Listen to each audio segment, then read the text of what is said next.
My son shoved me to the floor, screamed, "You're useless, old woman, give me the money," and then stole the $15,000 I'd saved my entire life.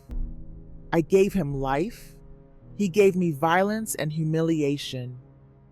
This is the story of how I took back every single cent and made him pay. My name is Ruth. Some might say it's an old-fashioned name. Maybe it is, but I've always found it suits me. It feels grounded, steady, like my little house here in Eastport.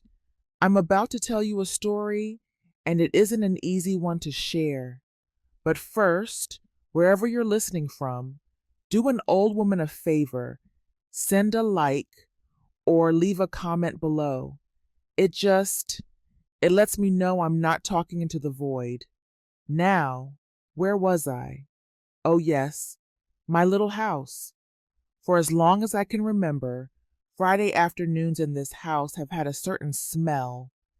It's the salt from the Chesapeake Bay blowing in, a damp, clean scent that mixes with the old oaks in my yard.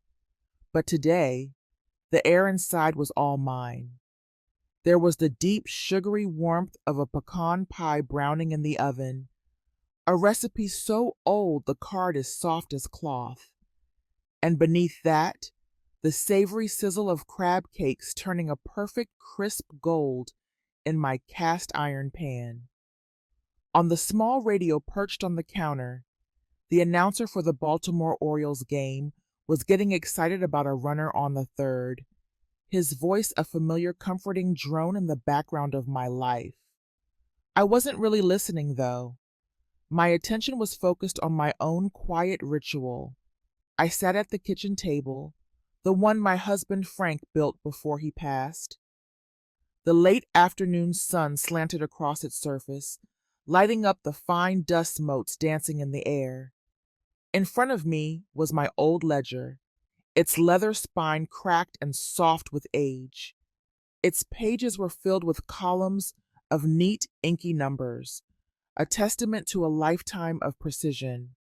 And next to it, the star of the show, a large glass jar, the kind you'd use for sun tea or pickles, almost full to the brim.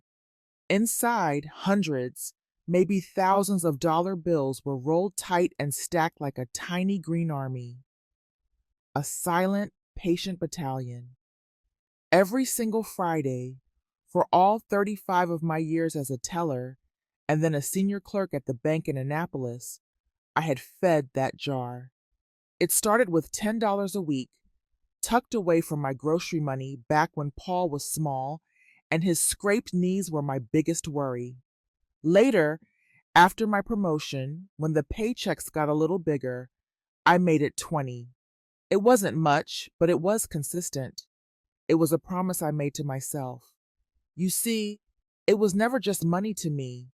It was discipline. It was the lunches I packed instead of buying downtown with the other girls from the bank. It was the shoes I wore for an extra season, polished until they shone like new. It was my dream sitting right there on the table, tangible and heavy. A cross-country trip in a small used RV, just me and the open road. $15,000 all told. Every bill earned, every bill saved.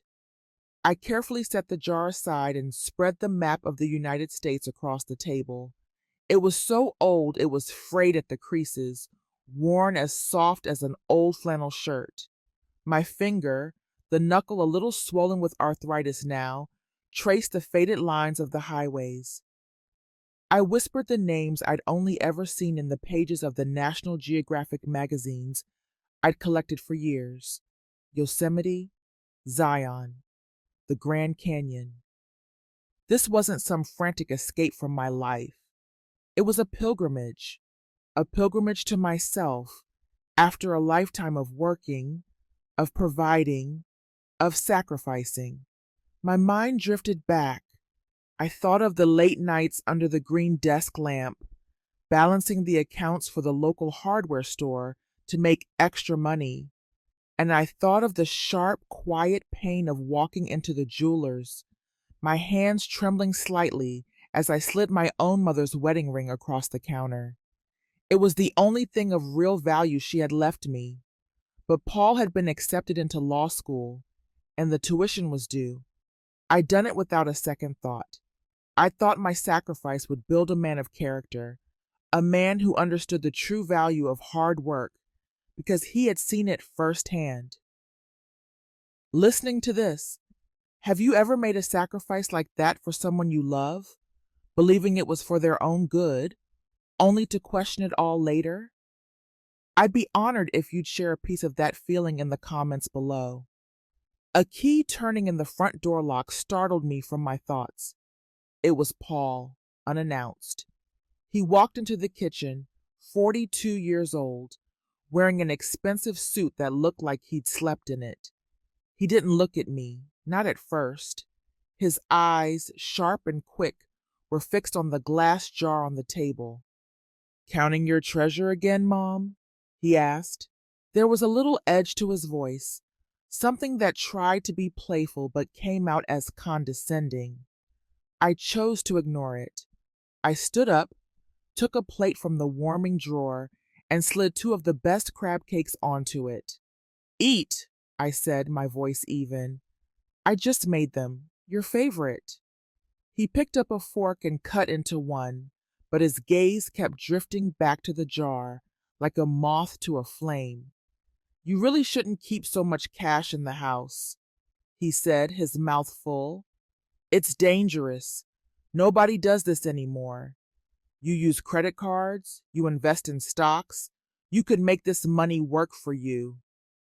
I stopped what I was doing and looked him straight in the eye. My voice was quiet but firm. "This is my dream, Paul. It is not an investment." He just shrugged, a dismissive little gesture that made my stomach tighten. He took a few more hurried bites, then pushed his chair back from the table with a scrape. "Well, I've got to go. Important meeting." He didn't finish the food on his plate. He didn't ask how my doctor's appointment went last week. He didn't ask if I needed anything. All he cared about, all he saw, was the jar on my table. After the front door clicked shut behind him, a sudden chill ran down my spine, even with the oven still radiating its gentle heat. The warmth of the room felt false, thin.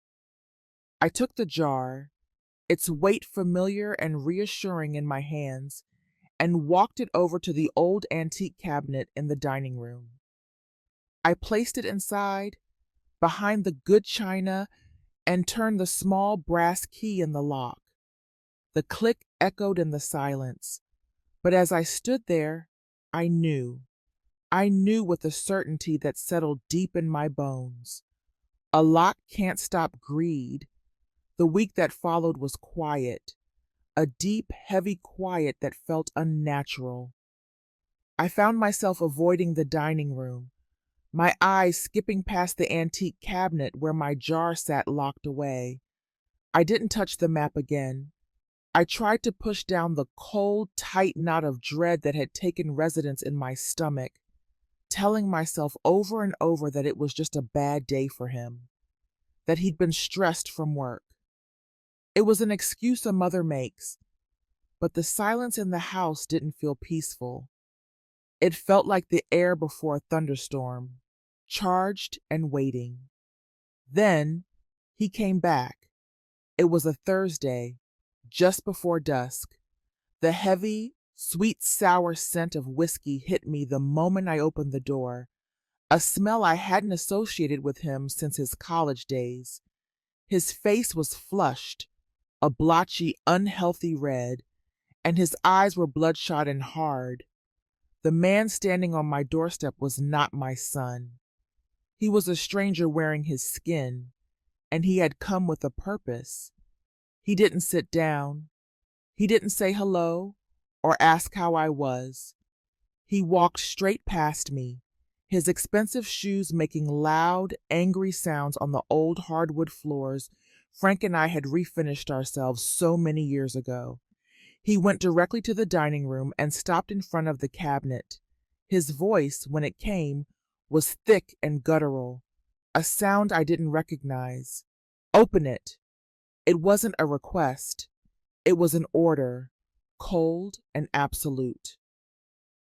My heart, which had been a nervous flutter, began to pound, a frantic trapped bird beating against the cage of my ribs. I moved instinctively, planting my small frame between him and the cabinet, though I knew it was a futile gesture. My voice came out as a whisper, but I tried to fill it with a strength I did not feel. No, Paul, that's my money. Your money? He roared the words, and in that single explosive sound, the last flickering image of the boy I raised was extinguished. It was replaced by something twisted, something ugly. The face I saw was contorted with a venomous rage I had never witnessed in my entire life, not even in my darkest fears. You useless old woman, all you do is sit here in this dusty house, hoarding your pathetic little pile of cash. Give it to me. He shoved me. It happened so fast, I had no time to brace myself. One moment I was standing, a barrier of flesh and bone. The next I was airborne. I lost my balance completely, my feet tangling beneath me as I stumbled backward. I fell, hard. My shoulder slammed against the sharp corner of the dining table with a sickening crack. A blinding, white-hot pain shot from my shoulder down my arm, so intense it stole the breath from my lungs. I let out a gasp. From the table, the small porcelain bowl my granddaughter, Sarah, had painted for me in the 3rd grade, bright blue with clumsy yellow flowers, wobbled for a second, and then crashed to the floor, shattering into 100 tiny floral-painted pieces of a memory. But Paul didn't stop. He didn't even look at me. His eyes were fixed on the cabinet, possessed by a singular, demonic goal. He grabbed one of the heavy oak dining chairs, a chair I'd sat in for thousands of family meals, lifted it high, and with a guttural grunt smashed it against the cabinet's glass door. The sound was like a gunshot in the quiet house. Glass exploded outwards, raining down on the carpet. He reached through the splintered wooden frame, his hand not even flinching as a shard of glass sliced his skin, and pulled out my jar, my dream. He held it up for a moment in the dimming light, his chest heaving. And then, with a roar that sounded like it was ripped from the throat of some wild animal, he hurled the jar with all his might against the opposite wall. The world dissolved into a sound I will never, ever forget. A violent, crystalline explosion that seemed to go on forever. Glass sprayed across the entire room, glittering like cruel, sharp diamonds in the afternoon light. And my money, my carefully rolled up bills, the fruits of 35 years of discipline, of quiet sacrifice. They rained down onto the floor. They scattered everywhere, light as dead leaves, mixing with the dust and the shards of glass and the broken pieces of my life. I was still on the floor, on my hands and knees, trying to breathe through the fire in my shoulder. Paul stalked over to me, his large shadow falling across my body like a shroud. He leaned down, his face just inches from mine, his hot breath sour with whiskey. "How much longer do you think you're gonna live, huh?" he screamed, spittle flying from his lips and hitting my cheek. "What do you need a vacation for? That money should have been mine all along." He didn't wait for an answer. He dropped to his knees, right there amidst the wreckage, and began to scoop the money into his expensive leather briefcase. Frantically, greedily, like a starving day. He didn't look at me, lying there, curled into a ball, clutching my throbbing shoulder. He didn't see the thin line of red that was starting to seep from the back of my hand, where a piece of glass from the jar had sliced it open. He just grabbed and stuffed, his breath coming in ragged, desperate pants. When he was done, when he had clawed every last bill from the floorboards, he stood up. He brushed his hands on his trousers, a chillingly casual gesture, as if he had just finished some dirty, unpleasant chore. Before he left, he kicked at a large, curved piece of the broken jar that lay near my feet. It skittered across the polished floor, stopping near my face, its jagged edge pointing at me. "Don't even think about calling the cops," he snarled, his voice low and dangerous. "Nobody's going to believe a senile old woman." The front door slammed shut. The sound echoed and echoed through my home, and then there was only a ringing silence. I lay there, on the cold floor, surrounded by the glittering debris of my broken dream. And I listened to the sound of my own heart shattering into pieces right alongside it. I don't know how long I lay on the floor after the door slammed shut. Time seemed to have shattered along with the glass. It could have been minutes or hours. The sharp shooting pain in my shoulder eventually dulled into a deep throbbing ache. When I finally looked at my hand, the cut had stopped bleeding, leaving a dark, crusted line against my pale skin. Slowly, painfully, I pushed myself up into a sitting position. My whole body felt ancient, brittle. I looked around. My kitchen, my cheerful, sunlit kitchen, where I'd baked thousands of cookies and brewed countless pots of coffee, now looked like a battlefield after the war was lost. The air was still and cold. The glittering shards of glass on the hardwood floor looked like a carpet of dried, silent tears. The smell of whiskey still hung faintly in the air, a phantom of the violence that had just occurred. I didn't clean it up. I couldn't. The thought of sweeping up the remains of my 35-year dream was more than my mind could handle. It felt like erasing the evidence of a crime, so I didn't. I just sat on one of the dining chairs, the one he hadn't used as a weapon, and stared at the ruin of it all. The broken porcelain from my granddaughter's bowl, the splintered wood of the cabinet, the single dirty dollar bill that had escaped his grasp lying half hidden under the stove. My mind, numb and empty, began to play tricks on me. A memory surfaced, so vivid it felt like a ghost in the room with me. Paul, maybe 6 years old, his face streaked with dirt and tears after falling off his new bicycle. He'd scraped his knee, a bloody, gravel-filled mess. I remember lifting him up, his small body trembling in my arms, and holding him tight. I remember the exact words I said, my lips against his hair. "It's okay, baby. Mama's here. I will always protect you." Now, those words echoed in the silent, wrecked kitchen. They weren't a comfort. They were a mockery. A bitter, hollow joke played back to me in the aftermath of my own son throwing me to the floor. The promise I had made, the most sacred promise of a mother, had been broken by the very person it was meant for. His other words, the ones he had screamed at me, began to replay on a loop in my head. Useless old woman. That phrase cut deeper than any shard of glass. It didn't just wound my body. It went straight for my soul, trying to convince me that he was right. The days that followed blurred into a gray, featureless haze. I lived like a ghost in my own home. I pulled all the curtains shut, plunging the house into a perpetual twilight. The darkness felt safer. It felt like it matched the inside of my head. I didn't turn on the radio to hear if the Orioles had won their game.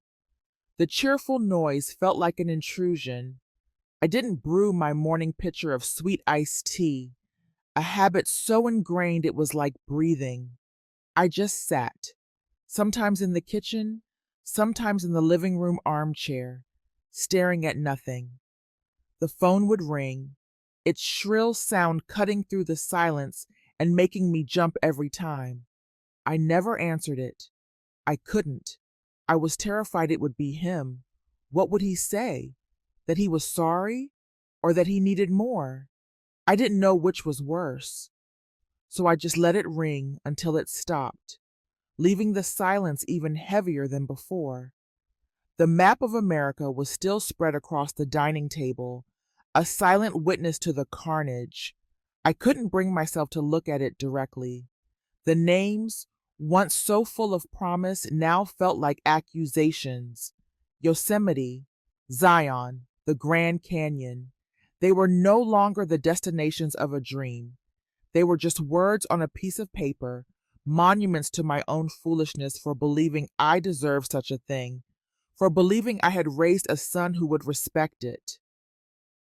One evening, I was sitting in the dark, the only light coming from the orange street lamp that filtered through a gap in the curtains. My eyes caught a glint from under the dining table. I got down on my hands and knees, my joints protesting, and crawled over to it. It was a small curved piece of glass from the jar, one that had been overlooked. I picked it up. It was cool and sharp in my palm. I held it up to the dim light and saw a distorted, warped reflection of my own face. A stranger's face, old, tired, and broken. For a long moment, I thought about throwing it away, sweeping it into the dustpan with all the other shattered pieces. But I didn't. Instead, with a strange sense of purpose, I reached into the pocket of my housecoat and pulled out a clean folded handkerchief. I carefully wrapped the sharp piece of glass in the soft cotton, feeling its dangerous edges through the fabric. Then I put the small, hard bundle back into my pocket. I didn't know why I did it. Not then. But it felt important. It felt like I needed something solid, something real to hold on to. A reminder that the pain was real, that the crime was real, and that it could not be forgotten. For nearly 2 weeks, I existed in the gray twilight of my shuttered house. The world outside might as well have been on another planet, but the world has a way of breaking in, whether you want it to or not. It arrived one afternoon in a thin, white envelope, delivered by the mailman. I almost threw it away with the junk mail, but the logo of the credit card company caught my eye. I slid it open with a trembling hand. It was a bill for a supplementary credit card I had opened for Paul years ago, his name right under mine. It was meant for emergencies, a flat tire, a broken furnace. I scanned the list of charges, my eyes blurring, and then I saw it. A single charge, made 3 days after he had destroyed my home. $5,312. The merchant name was a high-end watch boutique in Washington, D.C. I just stared at it. $5,000 for a watch. A wave of something new washed over me, so powerful it was breathtaking. It wasn't grief. It wasn't fear. It was a cold, pure, clarifying rage. The numbness that had encased me like a shroud for days finally cracked. He hadn't just robbed me of my cash, my dream. He was actively draining me, bleeding me dry while I sat paralyzed in the dark. That single piece of paper was the drop of water that made the glass overflow. The next morning, for the first time in 2 weeks, I pulled back the curtains. The sunlight that flooded in was harsh, but I didn't flinch. I walked to my closet and pushed past the soft housecoats I'd been living in. I pulled out my best navy blue pantsuit, the one I had worn on my last day of work before retiring. The fabric was crisp, professional. I put it on. I did my hair. I even put on a little lipstick. I drove my car to the First National Bank downtown, the same branch where I had worked for 35 years. I walked in, my back straight, my head held high. I didn't walk in like a pathetic old woman, a victim. I walked in like Ruth Miller, the retired senior clerk who knew every system, every form, every loophole in this building. I asked to see the branch manager, a young man named David, who used to be a trainee under my supervision. He greeted me with a warm, respectful smile. I didn't waste time with small talk.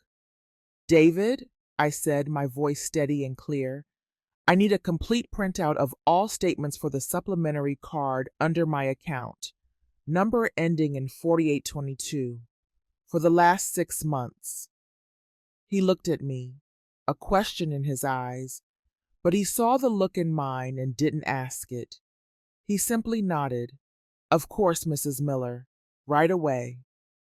I returned home with a thick stack of papers. I went to the dining room and, for the first time, I swept the last of the broken glass and porcelain from the floor.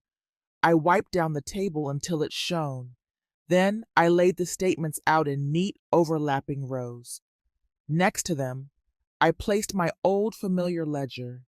I put on my reading glasses. And just like that, the grief was gone. The fear was gone. In their place was the laser-sharp focus of the auditor I used to be. The part of me that could spot a discrepancy from a mile away, that found a strange sort of peace in the absolute truth of numbers.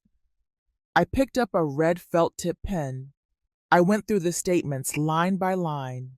My hand was steady.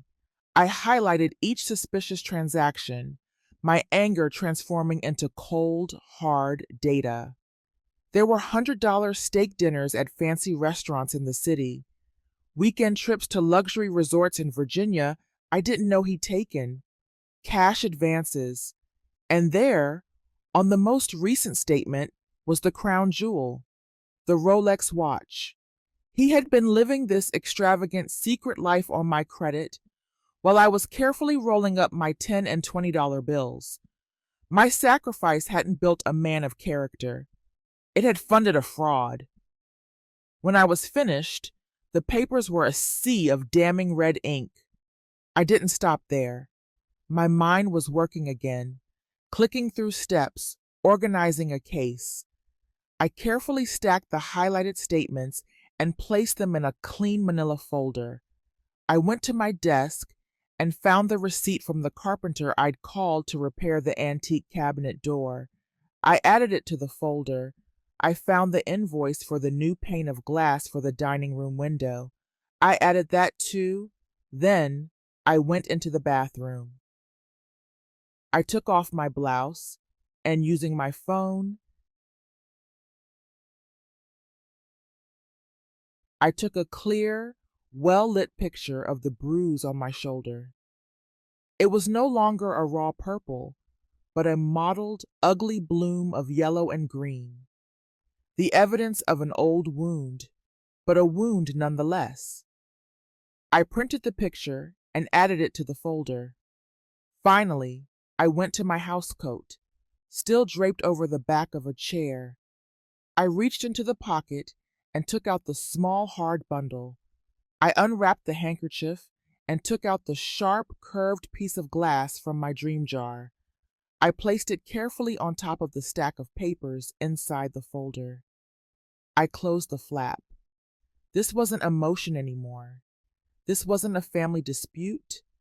This was evidence. Paul might be a lawyer, skilled with words and deception, but I was a banker. And for 35 years, I had built my life on one simple principle. It was a strange feeling, turning all that pain into a neat stack of papers. Have you ever had a moment where you had to put emotion aside and just focus on the cold, hard facts to get through something? Tell me about it. I'll be reading. Numbers never lie. The file sat on my dining table for 3 days, a silent, powerful weight in the center of the room. It was my truth, my case, all bound in a neat manila folder. It was the sum of my pain, distilled into facts and figures, but I knew that evidence is useless without a voice, and I also knew, with a cold, sinking feeling, that my own voice was not enough. Paul's final words, "Nobody's going to believe a senile old woman," had been a threat, but they were also a strategy. He was a lawyer. He knew how to plant doubt. I needed someone who could not be so easily dismissed. On Sunday morning, for the first time in what felt like a lifetime, I put on my good church dress, a simple lavender linen that Frank had always liked. I walked the few blocks to the Eastport Community Church, the stately brick building that had been the cornerstone of my life. The sound of the organ and the choir singing a classic hymn washed over me as I stepped through the heavy wooden doors. It felt like coming home after a long, terrible journey. I didn't go that day to pray for Paul's soul or to ask for forgiveness for the cold anger in my heart. I went because I needed strength, the kind you can't find when you're alone. In my community, the church is where you find it. After the service, people milled about in the sunny churchyard, drinking coffee and catching up. I saw who I was looking for, Linda Carter. She was standing under the shade of a big magnolia tree, laughing, her voice as warm and bright as her yellow dress. Linda and I had known each other for over 40 years. We'd raised our children together, volunteered at bake sales together, but Linda was more than a friend. Before she retired, she had been one of the city's top attorneys, a sharp, respected woman who didn't suffer fools. I took a deep breath and walked over to her. She saw me, and her smile widened. "Ruth, it is so good to see you here, honey. We've missed you." "It's good to see you too, Linda," I said. My voice was quieter than I intended. "Can we talk for a minute?" She must have seen something in my eyes, some shadow that didn't belong on a sunny Sunday morning, because her expression softened immediately. "Of course. Let's grab that bench over there." We sat on a white wooden bench, away from the chatter, the sweet scent of the magnolia blossoms hanging in the air. For a moment, I didn't know how to begin. The story felt too large, too ugly for this peaceful place. How do you tell your oldest friend that your son, the boy she watched grow up, had become a monster? So I didn't use my own words. I let the evidence speak for me. I didn't cry. I didn't let my voice tremble. I simply opened my handbag, took out the manila folder, and placed it in her lap. "Paul did this," I said. My voice was calm, a strange, detached calm. Linda opened the folder. The cheerful social expression she wore melted away, replaced by the focused, serious mask of the lawyer she once was. Her eyes, sharp and intelligent, scanned each page. She took her time. She looked at the credit card statements, her lips tightening into a thin, angry line. She looked at the receipts for the repairs, her jaw clenching. She lingered on the photograph of my bruised shoulder, her breath catching almost silently. Finally, her eyes rested on the small handkerchief-wrapped bundle on top. She didn't need to open it. She understood. She closed the folder and placed her hand on top of it, a protective gesture. Then she looked up and met my eyes. Her gaze wasn't filled with pity. It was fierce. "Ruth," she said, her voice low and clear, with the steel of a courtroom in it, "you are not alone in this." She leaned closer. "Listen to me. This is not a family matter to be ashamed of. This is not a private disagreement. This is a crime, a violent crime." She reached over and took my hand. Her hand was warm and strong, and the simple human contact felt like an anchor in a raging storm. The tears I had refused to shed for weeks finally pricked at the back of my eyes. "And we are not going to let him get away with it," she continued, her grip tightening, infusing her strength into me. "I know someone, a young woman, brilliant and fearless over at Maryland Legal Aid. Her name is Marjorie Lee. She's a bulldog, Ruth, a real fighter. Elder abuse cases. That's her specialty. She eats men like your son for breakfast."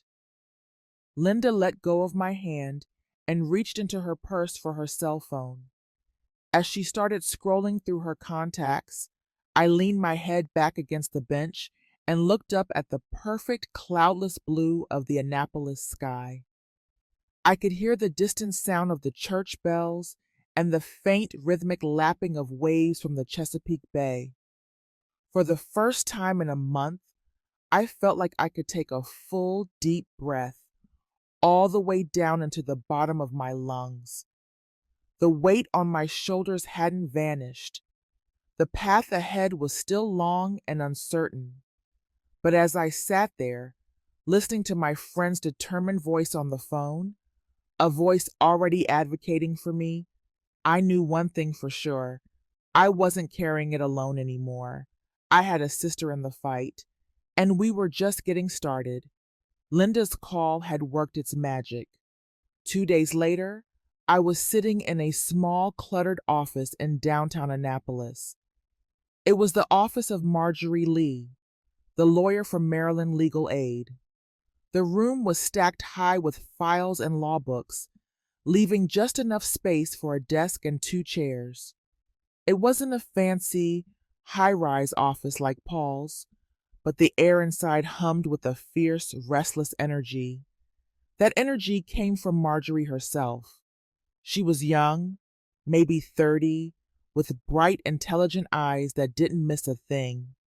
She looked at me not with pity, but with a kind of focused intensity, the look of a warrior sizing up the battlefield. I sat across from her and placed my manila folder on her desk. I didn't cry or falter. I simply presented my case. I walked her through my old ledger, explaining my saving system. I showed her the highlighted credit card statements. I showed her the receipts for the repairs and the photo of my bruise. Finally, I unwrapped the handkerchief and placed the sharp, curved piece of glass on her desk. She listened without interrupting, absorbing every detail. When I was finished, she leaned back in her chair, her eyes on the folder. She was silent for a long moment, and then she spoke, her voice calm and sharp as a razor. "Mrs. Miller," she said, her professional tone a balm to my raw nerves. "Thank you for bringing this to me. Your documentation is impeccable." She paused, then leaned forward. "Let's be clear. We are not just suing to get your $15,000 back. That's the floor, not the ceiling. We are filing for the cost of property damages, for the medical expenses related to your injuries, for emotional distress, and we will be petitioning the court for a permanent restraining order. He will not be allowed within 500 feet of you or your home ever again." I just nodded, a wave of relief so profound it almost made me dizzy. For the first time, I felt like someone saw the full scope of what had happened. It wasn't just a robbery. It was an assault on my entire life. Then Marjorie gave me what she called homework. "I need you to write down every significant financial sacrifice you have ever made for your son," she instructed, handing me a legal pad. "From the time he was a boy, the tuition for private school, the down payment on his first car, the money for his law school application fees, the money from your mother's ring. Be as detailed as you can. We need to paint a complete picture for the court, a picture of your generosity and his profound ingratitude." That night, I didn't sleep. I sat at my kitchen table, the same table where Paul had sat just weeks before, and I wrote. With each memory I dredged up, each sacrifice I put down on paper, it felt like a tiny needle piercing my heart. The memory of selling Frank's old coin collection to pay for Paul's braces, the second mortgage I took out on the house so he could have a lavish wedding. It was agony to relive. But as the pages filled up with my neat, steady handwriting, I realized I wasn't just writing a history of my pain. I was building a fortress brick by brick. I was constructing my case. The next morning, guided by Marjorie's advice, I began to secure that fortress. I walked back into my old bank, not as a customer this time, but as a woman on a mission. I closed the credit card account we had shared. I closed my old savings and checking accounts. Then I walked across the street to a different bank, a place where I was just a name and a number, and opened new accounts with every security feature they offered. Two-factor authentication, alerts for every transaction. I was building a wall. When I got home, I called a locksmith. He came and replaced every single lock on my house, the front door, the back door, even the old lock on the cellar. As he worked, I felt a sense of power returning to me. Each turn of his screwdriver was a declaration. Each click of a new lock falling into place was a statement. This is my territory. This is my home. You no longer have a key. You are no longer welcome here. That evening, after the locksmith had left, I felt a strange new stillness in the house. It wasn't the empty, fearful silence of before. It was a calm, controlled quiet. I went to the drawer where I'd hidden my old map of America. It was covered in a thin layer of zest. I took it out and carefully wiped it clean with the sleeve of my sweater. I spread it out on the table. My eyes found the Grand Canyon. I traced the route I would take, my finger gliding over the thin red lines of the highways. I would go there. I would stand on the edge of that vast, beautiful emptiness, and I would breathe.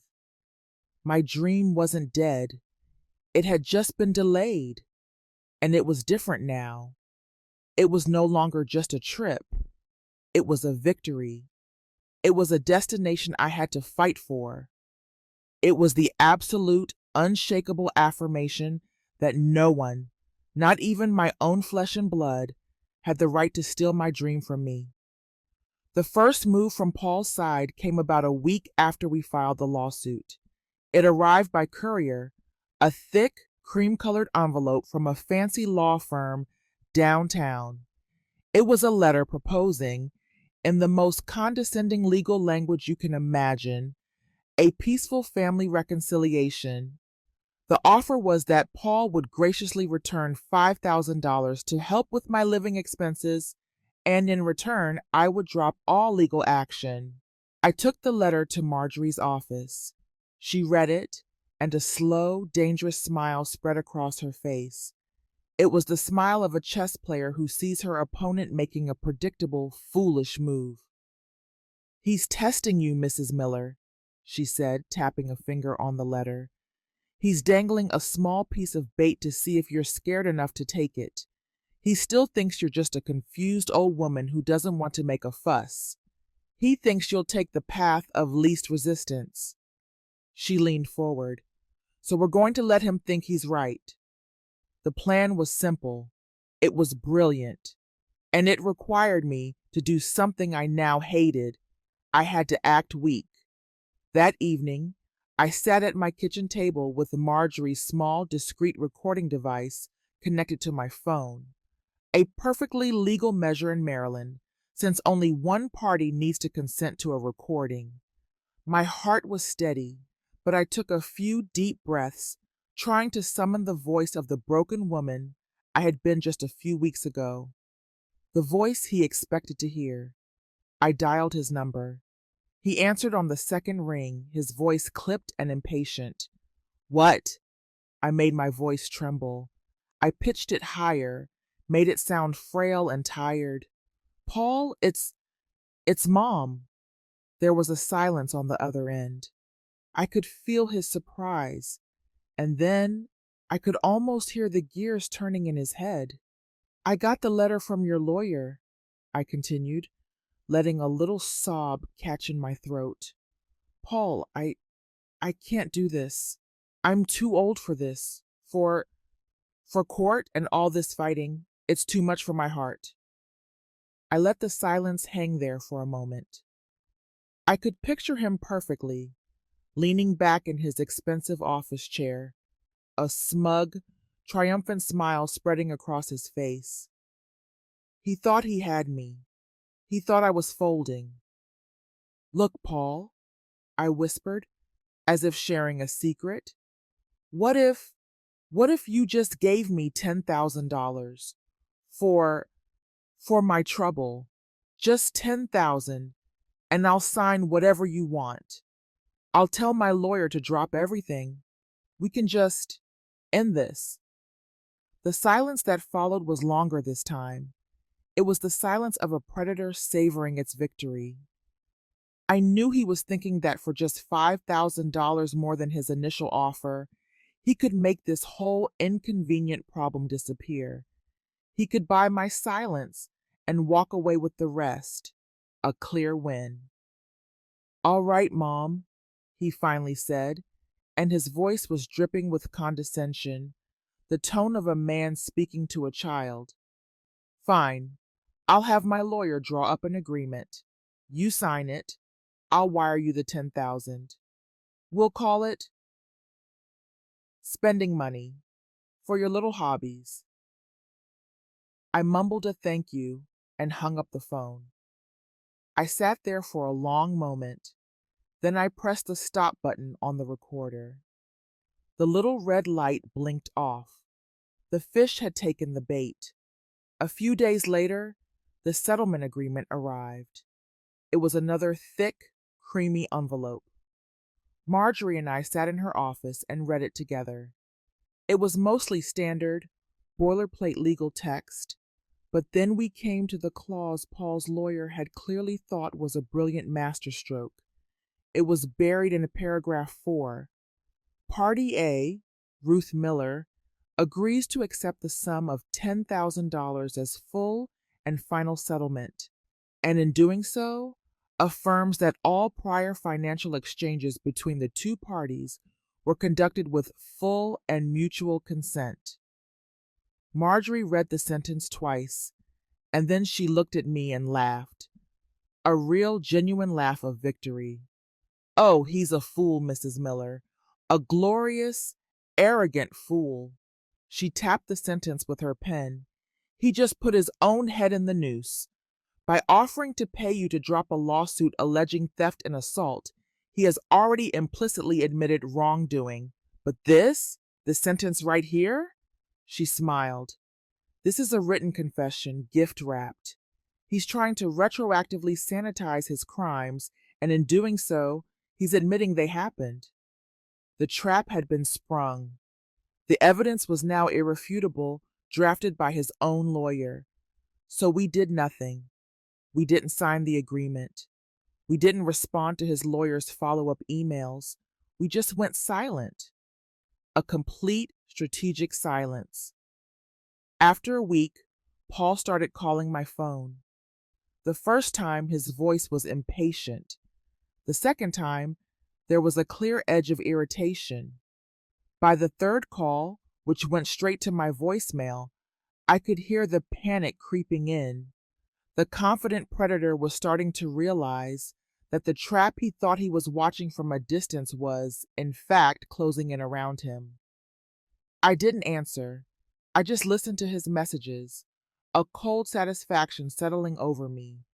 I let him stew in his own arrogance and growing anxiety. The bait had been taken. The trap was set. Now all we had to do was wait for the right moment to pull it shut. The day of the hearing, I walked into the Anne Arundel County Courthouse, not as a victim, but as a witness. I wore my navy blue pantsuit, the one that always made me feel competent and in control. My silver hair was pulled back in a neat, tidy bun. My back was straight. I carried a small purse, and inside it, nothing but my reading glasses and a tube of lipstick. I was prepared. The courtroom was smaller than I expected, all dark wood and serious faces. Paul was already there, sitting at the opposite table next to a lawyer who looked expensive and nervous. Paul wouldn't look at me. He stared straight ahead at the judge's empty bench, his jaw tight. He looked like a man trying to convince himself he was in charge, but the slight tremor in his hand as he adjusted his tie told a different story. I, on the other hand, felt a strange, cold calm. I was no longer afraid of him.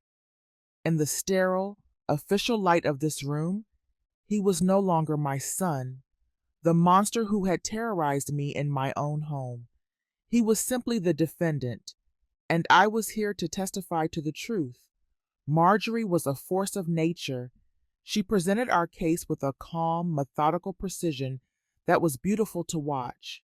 She began by establishing the facts, laying out the foundation of my life's work and my dream. She submitted my meticulous ledger as Exhibit A. Then she built the case, piece by piece.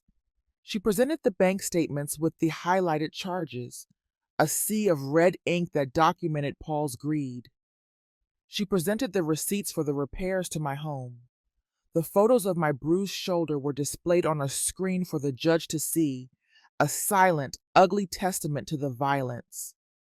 She submitted my written statement, the pages detailing a lifetime of financial sacrifices, which the judge read with a grave expression.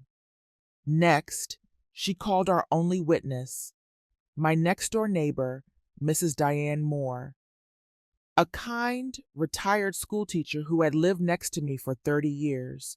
In a soft but clear voice, Diane testified that on the night in question, she had been startled by the sound of loud, angry shouting from my house, followed by a loud crash, like something heavy being thrown against a wall.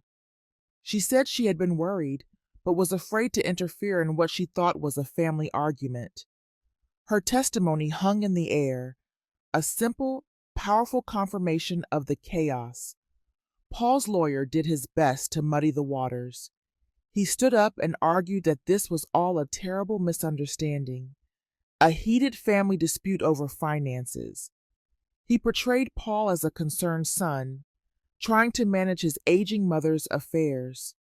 He even had the gall to suggest that I had a history of being confused and had willingly loaned my son the money, then forgotten about it. He was trying to paint the picture Paul had threatened he would, the picture of a senile old woman. He was setting the stage perfectly for Marjorie. She stood up, calm and poised. "Your Honor," she said, her voice cutting through the room, "the defendant claims these financial exchanges were consensual loans. If that is the case, one has to wonder." She paused, letting the entire room lean in. "Why did the defendant then offer my client $10,000 to withdraw this lawsuit and sign an agreement absolving him of all wrongdoing?" That was the moment. The click of the trap shutting. Paul's lawyer went pale. Marjorie placed the small recording device on the evidence table. She presented the transcript of my phone call with Paul. She presented the settlement agreement he had sent, drawing the judge's attention to the specific clause where Paul tried to retroactively declare all past exchanges consensual. The judge, a stern-faced woman with sharp eyes, read the clause, and her brow furrowed in a deep, disapproving line. The air in the courtroom shifted. You could feel it. The narrative had shattered. This was no longer a family dispute. It was a clear case of coercion and consciousness of guilt. Finally, I was called to the stand. I walked steadily, my head held high. I sat down, and swore the oath to tell the truth, the whole truth, and nothing but the truth. Marjorie asked me a few simple questions, and then the judge turned to me. "Mrs. Miller," she said, her voice not unkind, "is there anything you would like to say?" I took a breath. I did not look at Paul. I looked directly at the judge, at the American flag standing behind her. My voice, when it came out, was as steady and clear as a bell. "Your Honor," I began, "my son, in a moment of anger, called me useless, a useless old woman. But my 35 years as a banker taught me one thing. Numbers are not useless. Numbers don't lie." That $15,000 in the jar was not just a number. It was 35 years of discipline. It was over 1,800 Fridays of saying no to small things so I could one day say yes to a big thing. It was my dream. He didn't just steal my money, Your Honor. He tried to steal my story. He tried to steal my dignity. He tried to steal the very person I am. I paused, letting the words settle in the quiet room. But he failed. I finished speaking, and a deep, profound silence fell over the courtroom. It was the silence of truth, finally being heard. After I finished speaking, the silence in the courtroom was absolute. It wasn't an empty or awkward silence. It was heavy, filled with the weight of the truth I had just laid bare. The judge, a woman I had come to respect for her sharp, no-nonsense demeanor, looked at me for a long moment. Her expression was unreadable, but I saw something flicker in her eyes. Not pity, but a kind of solemn acknowledgement. She then turned her gaze to Paul, whose face had gone from a confident smirk to a mask of ashen disbelief. He had finally been rendered speechless. The hearing was adjourned, and the judge announced she would deliver her ruling in 2 days. Those 2 days were not the anxious, nerve-wracking ordeal I might have expected. They were surprisingly calm. A profound sense of peace had settled over me. I had walked into that courtroom, faced the man who had hurt me, and I had not faltered. I had presented my case, told my truth, and defended my own dignity. The rest, I realized as I spent the time in my garden pulling weeds and feeling the warm sun on my back, was no longer in my hands. I had done my part. We returned to the courthouse on a clear, bright Friday morning. The room felt less intimidating this time. I sat next to Marjorie, my hands resting calmly in my lap. When the judge entered, she sat down, adjusted her robes, and read her verdict in a clear, unwavering voice. The ruling was more than Marjorie or I had even hoped for. It was not just a victory, it was a vindication, a complete and total validation of everything I had claimed. Paul was ordered to make full restitution for the $15,000 he had stolen. He was ordered to pay for the full cost of the repairs to my antique cabinet and the broken window pane. He was ordered to pay every single cent of my legal fees, ensuring that my fight for justice would not cost me anything more than the pain it had already inflicted. But it didn't stop there. The judge, citing the violence and lack of remorse, ordered him to enroll in and complete a 12-month anger management program. And then came the final, most important part. She issued a permanent, lifetime restraining order. My son, Paul, was legally forbidden from coming within 500 feet of me or my property. He was, in the eyes of the law, excised from my life. When the judge's gavel came down with a sharp, definitive crack that echoed through the silent room, I didn't feel a surge of gleeful triumph. I didn't feel the hot, satisfying rush of revenge. What I felt was a profound, bone-deep sense of relief. It was a physical sensation, as if a massive stone that had been crushing my chest for months had suddenly, miraculously, been lifted away, allowing me to breathe again, deeply and freely. I glanced over at the other table.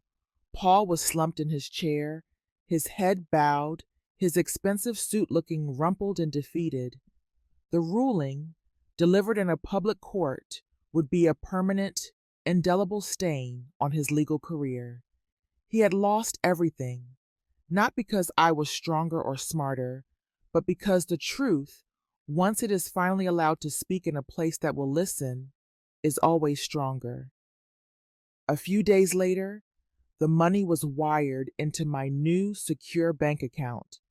I logged in online and looked at the balance on the screen, $15,000, plus the additional funds for the repairs. It was all there. Justice, in a financial sense, had been served. But as I looked at the number, I felt a strange sense of incompletion.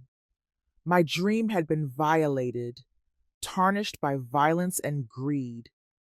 To simply replace the money felt insufficient. My dream deserved more than just restitution. It needed to be rebuilt, stronger and more beautiful than before. That afternoon, I walked to my bedroom and opened the small velvet-lined box on my dresser. Inside lay the last piece of jewelry my Frank had ever given me, a simple, elegant gold necklace with a single perfect pearl. It was for our 40th anniversary. I had sworn to myself I would be buried wearing it. It was the one thing I thought I would never, ever part with. I put the necklace on and drove to a reputable jeweler downtown, a place I'd passed 1,000 times but never entered. I walked in, my back straight, and laid the necklace on the cool glass counter. "I'd like to sell this, please," I said, my voice clear and steady. The jeweler, a kind-looking man with gentle eyes, named his price. It was $2,000. "I'll take it," I said, without a moment's hesitation. As I walked out of the store with the cash in my purse, I felt no sadness, no regret, no sense of loss. The love Frank and I shared wasn't trapped in that necklace. It was in the 40 years of memories we had built together, memories no one could ever take from me. This act wasn't a betrayal of his memory. It was the final sacrifice I needed to make, not for a child, not for a husband, but for myself. My journey would now be funded not just by my discipline, but by a final powerful investment in my own future. When I got home, the house felt different, lighter. The lingering ghost of the past few months had been banished for good. There was a photo on my mantelpiece, a picture of a smiling Paul, age 10, standing next to Frank at an Orioles game. I had taken it down the day I started building my case. I had not put it back up. Now, I knew what belonged there. I took the map of America, the one I had so carefully preserved, to a framing shop. I picked out a simple, elegant dark wood frame that would protect it. The next day, I hung it in the most prominent place in my living room, right over the fireplace where that other photo used to be. I stood back and looked at it. I didn't see the faded lines with a sense of desperate longing anymore. I saw them with the quiet certainty of a promise. My dream framed and protected. I no longer needed a son who was not worthy of the name. I had myself. I had my friends. And I had a whole, wide, beautiful country waiting for me. 6 months after the judge's gavel fell, I was standing on the south rim of the Grand Canyon. It was just before dawn, and a cold, clean wind was sweeping up from the vast chasm below, carrying the ancient, earthy scent of red rock and eternity. As the first hidden rays of sun began to crest the distant horizon, They threw a soft initial light onto the canyon walls, and the world before me began to wake up. The deep shadows slowly gave way to impossible layered shades of orange, rose, and a deep royal violet. It was a sight so immense, so overwhelmingly beautiful and silent, it felt like I was a privileged witness to the very first morning of creation. My original dream, the one I had nurtured for decades in my quiet Annapolis home, had been to make this trip in a small used RV. That vehicle was meant to be a symbol of my frugal, disciplined life, a life of making do and saving pennies. But the woman who had crafted that dream was not the same woman standing here now. That woman was gone, shattered on her own kitchen floor, and then slowly, painstakingly rebuilt into someone stronger, someone different. The new Ruth Miller didn't need to make do anymore. So, I hadn't bought an RV. Instead, I had booked myself on a first-class guided tour. I was staying in a historic lodge, a magnificent old building made of stone and timber, in a beautiful room with a private balcony that looked directly out over this breathtaking view. The sheets on the bed were crisp and white. The coffee delivered to my room each morning was hot and strong, and I woke up to this. I wasn't being frugal. I was being celebrated. After a lifetime of putting others first, I was finally putting myself first. I had earned this. I deserved this. I pulled my phone out of my warm coat pocket. The cold air made my fingers tingle. I turned the camera around, held it up, and took a picture of myself. In the photo, I am smiling. It's not a small, polite smile for a stranger. It's a wide, genuine, joyful grin that reaches my eyes, my silver hair blowing in the wind, with the breathtaking expanse of the canyon unfolding behind me like a painted promise. I opened my messages. I didn't even think of sending the picture to Paul. His number, along with the painful history attached to it, had been deleted from my phone months ago. Instead, I sent it to a group chat Linda had created, a group she'd named the Eastport Resilient Sisters. It was me, Linda, Diane Moore from next door, and a few other women from our church who had rallied around me. I typed a simple caption underneath the photo, sending my love from the edge of the world. Almost instantly, my phone began to buzz with a cascade of notifications. A string of heart emojis from Diane. A message from Linda. "You look glorious, Ruth. Absolutely glorious. Soak it all in." Reading their words, seeing their genuine joy for me, I felt a warmth spread through my chest that had nothing to do with the rising sun. I was thousands of miles from home, completely alone in this vast wilderness, but I was not lonely. I was held by a community of women who understood. My phone rang. It was Linda, video calling. I answered, and her smiling face, bright and clear, filled my screen. "Look at you," she exclaimed, her voice filled with pure delight. "That picture! You look so happy, Ruth. I knew you would."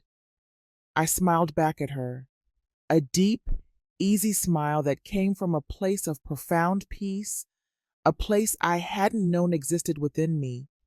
It was the smile of a woman who had walked through a hurricane and found not just shelter, but a new, stronger foundation on the other side. "I'm more than happy, Linda," I said, my voice clear and steady against the sound of the rising wind. "I'm free." "He tried to put me in a shabi," I continued, my gaze sweeping across the endless canyon. A cage made of fear and shame and the insidious idea that I was too old, too weak, too useless to have a dream of my own. For a while, I believed him.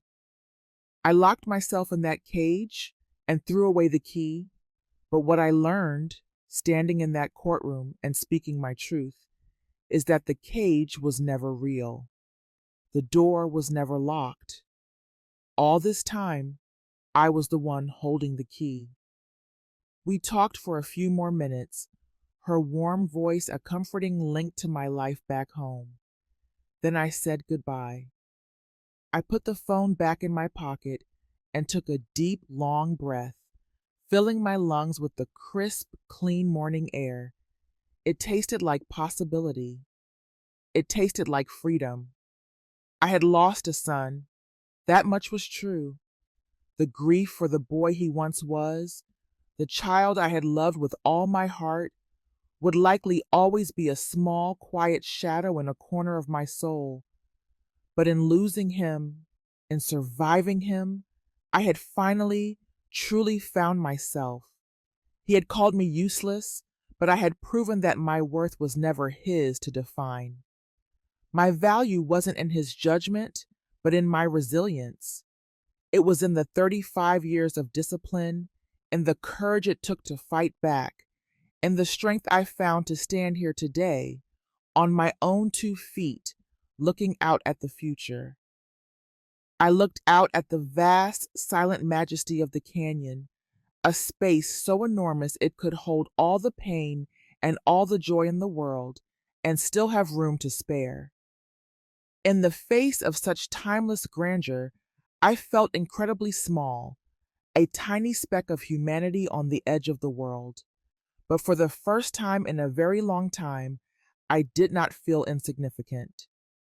My name is Ruth Miller. I am a retired banker. I am a survivor. I am a sister. I am an explorer. My journey is just beginning. And that morning, standing at the edge of the world, I realized something profound. For so long, I just wanted someone to hear my story. But now, the most important thing I can do is listen to yours.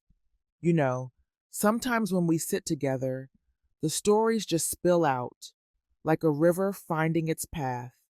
Today, I've opened my heart to you, and now I would be so honored to hear a piece of yours. Sometimes, a simple click on a screen, a like, a subscribe, or a share might seem like a small passing gesture. But for me, and for so many quiet voices that need to be heard, each one of those clicks is a small light in the darkness. It's a silent way of saying, I see you, I hear you, your story matters. It reminds me that we are not invisible. A simple click from you is a powerful statement of support for me, and it's the encouragement I need to keep sharing these stories. After my story was told, something changed in me. For weeks, all I wanted was for someone to hear me. And now that you have, I realize what I want most is to hear you. Down below, in that comment section, I would be so honored if you would share a piece of your own story with me. Tell me about a time you felt unheard. Tell me about a passion others might have thought was silly. Or tell me about a moment you found your strength, even in the smallest, quietest way. I will read them. I will carry them with me, because your story matters. We want to build Sapphire Revenge into a community where we can share these stories that come from deep within our hearts. I know you have your own private stories, things that are sometimes hard to share with the family or friends. I'm here to listen, to share in your joys and sorrows, because we all have the right to be respected and to be heard. If you don't have a sad story like the one I've lived through, please share a happy one. Tell me about a joy you received today. Please share it with me. It will be a tremendous source of a motivation, helping me and all the other viewers watching this video to heal and to find faith and purpose in life. If you're watching this on your television, don't hesitate to pick up your phone and search for my channel, Sapphire Revenge. I truly hope to share these feelings with you. Let's build a community where we can share our truest emotions. Let's make this a place where we listen to each other, a place where no woman has to feel that her life, her struggles, and her victories are invisible. Thank you once again for sitting with me. It means the world. Would you like to share your first story with me now?